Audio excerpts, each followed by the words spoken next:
Hello friends, welcome to Erode அம்மாச்சி சமையல். இது நம்ம வீட்டு சமையல். இன்றைக்கி நம்ம பார்க்க போகிறது ஒரு சூப்பரான நல்ல டேஸ்டான ஹெல்த்தியான கருவேப்பிலை தொக்கு, கருவேப்பிலை குழம்பு எது வேணாலும் வச்சுக்கலாம். இதை செஞ்சோம் அப்படின்னா இது ஒரு மாதத்துக்கு கெட்டு போகாது. இந்த கருவேப்பிலை தொக்கை நல்ல டேஸ்ட்டாக நல்ல சிம்பிளாக எப்படி பண்ணலான்னு பார்ப்போம் வாங்க. நம்மளோட சேனலில் சப்ஸ்கிரைப் பண்ணாதவங்க சப்ஸ்கிரைப் பண்ணிக்கோங்க. சமையல் குறிப்புக்கள்லாம் உடனே உங்களுக்கு வேணும்னு நினச்சிங்கன்னா பக்கத்தில் இருக்க பெல் பட்டனை அழுத்தி வச்சுக்கோங்க. அப்படியே ஃபேஸ்புக், இன்ஸ்டாகிராம், ஷேர் சேட்டை ஃபாலோ பண்ண மறந்துடாதீங்க. பாருங்கள், இந்த கருவேப்பிலை வந்து நான் இந்த அளவுக்கு எடுத்துக்கங்க. இது வந்து பெரிய கட்டை ஒரு கட்டை எடுத்துக்கலாம். இது வந்து நல்லா தண்ணியில் போட்டு நல்லா அலசிட்டு துணியை வச்சு தொடச்சிட்டு எடுத்து வச்சுருக்கேன். ஃபஸ்ட்டு இதுக்கு என்ன பண்ணலாம் அப்படின்னா, இதுக்கு ஒரு கிரேவிக்கு ஒரு மசாலா அரைச்சிக்கலாம். 1 ஸ்பூன் அளவுக்கு பெருங்காயம் போட்டுக்கலாம். 1.5 ஸ்பூன் அளவுக்கு ஜீரகம் போட்டுக்கலாம். 1 ஸ்பூன் அளவுக்கு மிளகு போட்டுக்கலாம். 1/2 ஸ்பூன் அளவுக்கு தனியா போட்டுக்கலாம். பாருங்கள், இந்த அளவுக்கு நல்லா வறுத்துக்குங்க. இப்போ நம்ம என்ன பண்ணலாம் அப்படின்னு பார்த்தீங்கன்னா, இதில் ஒரு 15 பல்லு பூண்டு எடுத்து வச்சுருக்கேன், இதையும் போட்டுக்கலாம். 1 இன்ச் அளவுக்கு இஞ்சி எடுத்துக்கலாம்.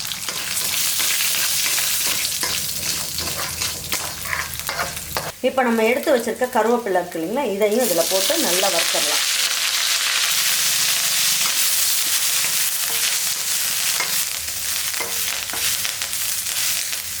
அதாவது இந்த கருவேப்பிலை நல்லா பொரிஞ்சிடணும்.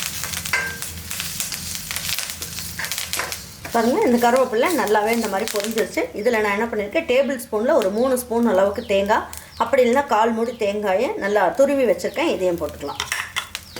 நீங்கள் கேட்கலாம், ஏம்மா இது வந்து ஒரு மாதம் ஆனாலும் கெட்டு போகாதுன்னு சொன்னீங்க, தேங்காய் போடுறீங்களே அப்படின்ட்டு. தேங்காயை இந்த கருவேப்பிலையோடு சேர்த்து நல்லா வறுத்துடலாம். இந்த எண்ணெயிலேயே நல்லா வறுக்கும் போது இதோட ஈரப்பதம்லாம் போயிடும், அதுக்கப்புறம் கெட்டு போகாது.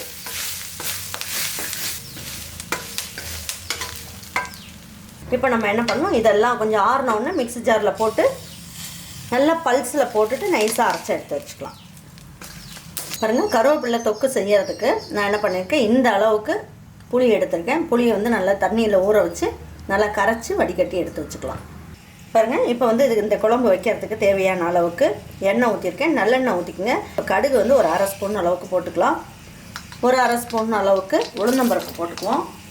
ஒரு பிஞ்சு அளவுக்கு வெந்தயம் எடுத்துக்கலாம். வெந்தயம் போட்டுக்குவோம். இதில் 2 இனுக்கு கருவேப்பிலை போட்டுக்கலாம். ஒரு கைப்பிடி அளவுக்கு சின்ன வெங்காயம் போட்டுக்கலாம். 1/4 ஸ்பூனோட கம்மியாக மஞ்சள் தூள் போட்டுக்கலாம். இந்த குழம்புக்கு தேவையான அளவுக்கு உப்பையும் போட்டுடலாம்.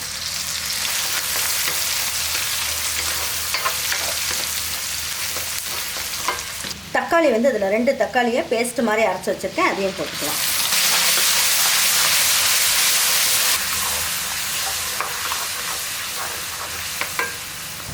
பாருங்கள், இந்த தக்காளி நல்லா வதங்கிடுச்சு. இப்போ என்ன பண்ணலாம் அப்படின்னு பார்த்தீங்கன்னா, டேபிள் ஸ்பூனில் 1 ஸ்பூன் அளவுக்கு குழம்பு மிளகாய் தூள் போடுறேன். 1/4 ஸ்பூனோட கம்மியாக ரெட் சில்லி பவுடர் போட்டுக்கலாம்.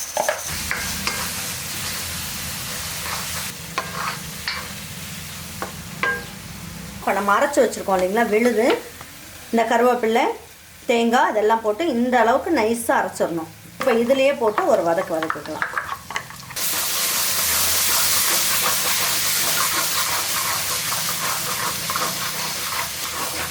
பாருங்கள், நல்லா வதக்கிட்டு இந்த மிக்சியிலே நம்ம அரைச்சோம் இல்லைங்களா, இதிலே கொஞ்சமாக தண்ணி ஊற்றிடலாம்.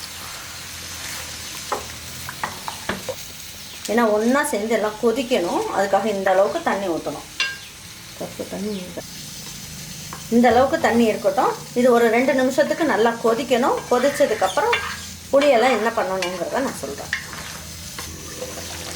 பாருங்கள், குழம்பு வந்து இந்த அளவுக்கு கொதிச்சுக்கிட்டு இருக்கு. இப்போ இந்த ஸ்டேஜ்லேயே நம்ம புளி கரைச்சி வச்சுருந்தோம் இல்லைங்களா, இந்த புளியுமே இதில் ஊற்றிடலாம்.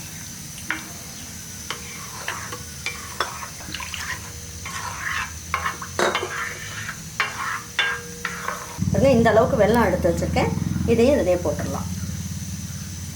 இது எல்லாம் ஒன்றா சேர்ந்து நல்லா கொதிக்கட்டும். இதெல்லாம் ஒன்றா சேர்ந்து இன்னும் ஒரு 3 நிமிஷத்துக்கு நல்லா கொதிக்கட்டும். இப்போ எப்படி இருக்குன்னு பார்க்கலாம். குழம்பெல்லாம் நல்லா சுண்டி வந்துருச்சு. இன்னும் நல்லா தொக்கு மாதிரி வரணும் அப்படின்னா இன்னும் ஒரு 2 நிமிஷத்துக்கு நல்லா கொதிக்க வைங்க. ஆறுனதுக்கப்புறம் நல்லா கெட்டி ஆயிரும். அது நல்லா சூப்பரான நல்லா கருவேப்பிலை தொக்கு குழம்பு நல்லா ஜம்முன்னு செஞ்சாச்சு. இதை வச்சுட்டு ஒரு 10 நாளைக்கு நீங்கள் ஃப்ரிட்ஜில் வச்சுட்டு சாப்பிட்டாலும் ரொம்ப நல்லாயிருக்கும். நல்ல ஒரு ஹெல்த்தியான குழம்பு. இந்த குழம்பை இப்போ எடுத்து வச்சு பரிமாறிக்கலாம். நல்லா பாட்டிலில் எடுத்து வச்சிட்டோம் அப்படின்னா நல்லா டெய்லியுமே நம்ம தயிர் சாதம் சாம்பார் சாதத்துக்குலாம் வச்சு சாப்பிட்லாம். இந்த குழம்பை வந்து நீங்கள் ஃப்ரிட்ஜில் வச்சுட்டு நீங்கள் சாப்பிட்டீங்கனாலும் உங்களுக்கு வந்து கெட்டே போகாது. ரொம்ப ஹெல்த்தியான ஒரு குழம்பு. கண்டிப்பாக உங்கள் வீட்டில் இது இதே மாதிரி ஒரு குழம்பை உங்கள் வீட்டில் இருக்கவங்களுக்குலாம் செஞ்சு கொடுத்துட்டு அவங்களுக்குலாம் பிடிச்சிருந்ததுன்னா லைக் பண்ணுங்கள், ஷேர் பண்ணுங்கள், சப்ஸ்கிரைப் பண்ணுங்கள், மறந்துடாமல் கமெண்ட்ஸ் பண்ணுங்கள்.